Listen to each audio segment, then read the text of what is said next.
तो इस विषय पर चर्चा करने के लिए हमारे साथ दो खास मेहमान जुड़ गए हैं। हमारे साथ रिटायर्ड मेजर जनरल पीके सहगल जी जुड़े हैं डिफेंस एक्सपर्ट के तौर पर, और हमारे साथ बलोच पत्रकार अहमर मस्ती खान जी जुड़े हैं।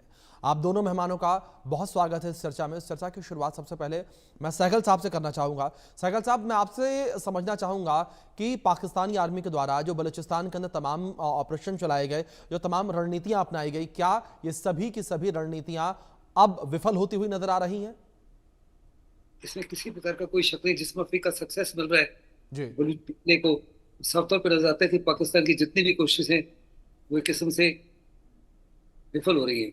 बिल्कुल उसी माफी जैसे ऑपरेशन सिंदूर के जी समय पाकिस्तान ने 700 से ज्यादा ड्रोन हिंदुस्तान के साथ के खिलाफ फायर किए, एक भी ड्रोन हमला सफल नहीं हुआ।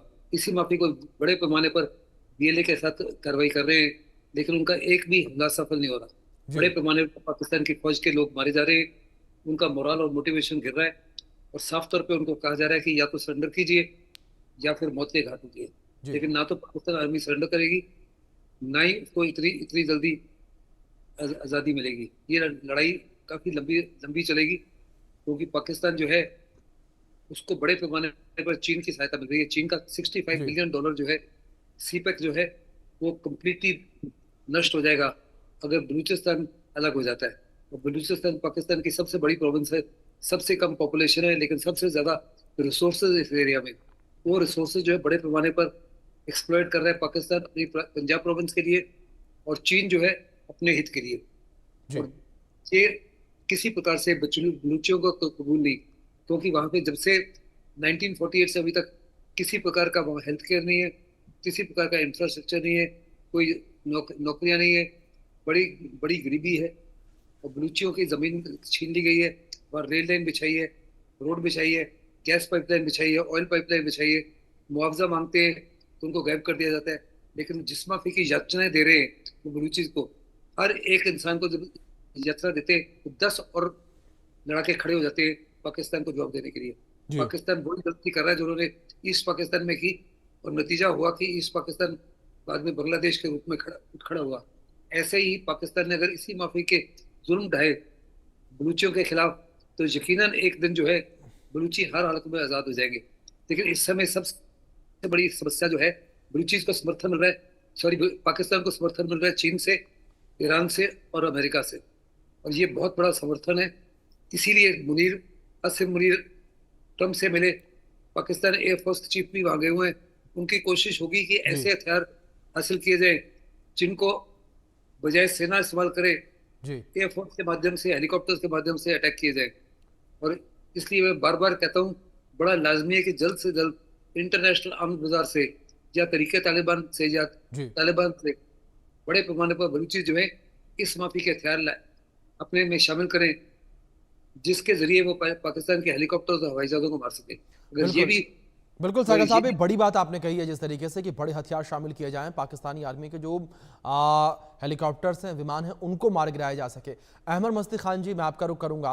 और अहमर जी, अगर बात बीएलए और बीएलएफ के जो लगातार हमले हैं पाकिस्तानी आर्मी के ऊपर, उसको लेकर बात की जाए, एक और पाकिस्तानी आर्मी, पाकिस्तानी सरकार जो है वो बीएलए बीएलएफ को आतंकी संगठन कहती है, लेकिन पूरी दुनिया को यह कहीं ना कहीं पता है कि किस तरीके से बीएलए और बीएलएफ बलूचिस्तान की आजादी की लड़ाई लड़ रहे हैं।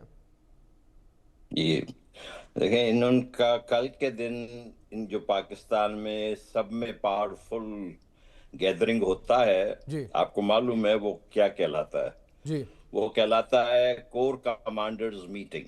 जी कोर कमांडर्स जो हैं तकरीबन 3 दर्जन या 30, ये जो हैं ये दरअसल पाकिस्तान के समझें कि ये सफ़ेद और स्याह के मालिक, पूरे पाकिस्तान को कंट्रोल करने वाले यही लोग हैं, क्योंकि इनके हाथ में बंदूक है।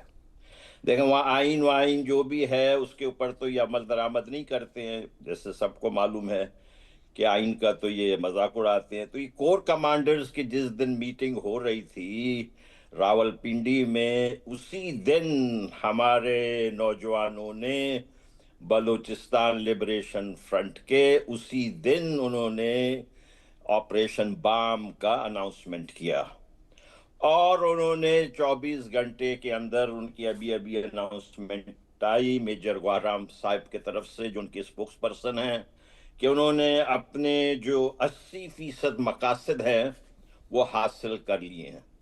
उन्होंने तकरीबन 70 हमले किए इनके एसेट्स के ऊपर, इनके लोगों के ऊपर। कल के दिन जो है मिलिट्री इंटेलिजेंस और आईएसआई के अच्छे खासे लोग मारे गए हैं जी बलूचिस्तान में। और ये जो है ये फिर प्रोपागेंडा करते हैं कि ये पंजाबी मजदूरों को मार दिया। ये कौन सी मजदूरी आप कर रहे हैं मिलिट्री इंटेलिजेंस के एजेंट के तौर पर, आईएसआई के एजेंट के तौर पर, जब आप crimes against humanity, war crimes बलूचों का उसमें शामिल होते हैं, और जब आपको कैफर किरदार तक पहुंचाया जाता है तब आप कहते हैं ये कि ये पंजाबी मजदूर थे। कारगिल जी में जैसे कि इनके फौजी मारे गए थे और इनकी लाशें वहां पड़ी रही थी, इन्होंने कहा नहीं ये तो हमारे फौजी है ही नहीं। आपको याद है ना भाई? तो ये तो इस किस्म की झूठी फौज। और इन्होंने वहां जो कोर कमांडर के इजलास में फिर वही अपना रोना रोया कि भाई ये जो बलूचिस्तान में जो भी है ये फितना उल हिंदुस्तान है और हम इसको कुचल देंगे। जी आप तो इंतहाई ज्यादा नाकाम हो रहे हैं। आपकी नाकामी तो लिखी हुई है। आप इसको अवामी एक पूरे स्ट्रगल को, एक जद्दोजहद आज़ादी को, ये जो मुल्ला मुनीर है कोई नाम देकर क्या उसको खत्म कर सकता है? ये जी इनकी ख्वाब है। जी ये इनके लिए शिकस्त बलूचिस्तान में लिखा हुआ है, मैं बार बार कहता हूं। और जब आप कहते हैं ना कि पाकिस्तान का खंड खंड होगा, जी जी उस वक्त तो हमें बहुत ज्यादा खुशी होती है और वो होने जी वाला है बहुत जल्दी। बिल्कुल बिल्कुल अहमद जी, जिस तरीके से आपने जिक्र किया कि जल्द ही पाकिस्तान